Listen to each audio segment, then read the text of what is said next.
এখানকার সাংসদ, সেই এলাকার মধ্যে এর আগেও বারে হিন্দুদের উপর অত্যাচার হয়েছে। আজ নতুন করে সকাল থেকে আমাদের ওখানে মন্দিরকে ভাঙা হয়েছে, সেখানে তুলসী গাছ, সেই তুলসী গাছ ভাঙা হয়েছে, সেখানে লুঙ্গি বাহিনী টুপি লাগিয়ে জিহাদিরা জামাতিরা যারা হিন্দুদের ওপর অত্যাচার চালাচ্ছে, ওখানে পুলিশ যখন তাদেরকে সরিয়ে দেয় সেখান থেকে তারা সন্তোষপুর রোডে সেখানের থেকে আলাদা অন্য এলাকার মধ্যে গিয়ে সেখানে তারা তাণ্ডব চালাচ্ছে। হাজার এই যারা হিন্দু বিরোধী, এই যে জিহাদি, এই যে জামাতি, এরা যে অত্যাচার চালাচ্ছে, পুলিশ তাদেরকে নিয়ন্ত্রণ করতে বিফল আছে। কলকাতা পুলিশ তাদেরকে নিয়ন্ত্রণ করতে পারছে না। আমরা মুর্শিদাবাদে পুলিশকে দেখেছি, পুলিশ দাঙ্গা হচ্ছে আর পুলিশ তাদের ফোন রিসিভ করছিল না। পুলিশ 5 ঘন্টা 6 ঘন্টা অব্দি আসেনি।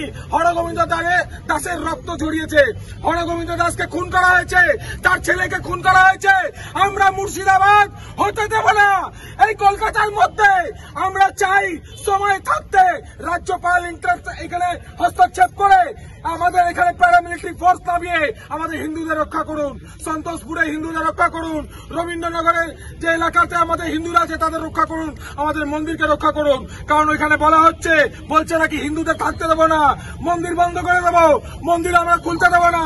এই অত্যাচার বাংলাদেশে হতে আমরা দেখেছি, কিন্তু আজ আমরা এই পশ্চিমবঙ্গের মধ্যে এই সেম কায়দায় হচ্ছে। আমরা এটা বরদাস্ত করতে পারবো না। আজ এই জন্য আমরা আজকে এখানে এসে রাজভবনের সামনে আমরা ওনাকে জানাতে এসেছি চিঠির মাধ্যমে, যাতে উনি ইমিডিয়েট এখানে অ্যাকশন নিন। জয় শ্রীরাম, জয় শ্রীরাম, জয় শ্রীরাম।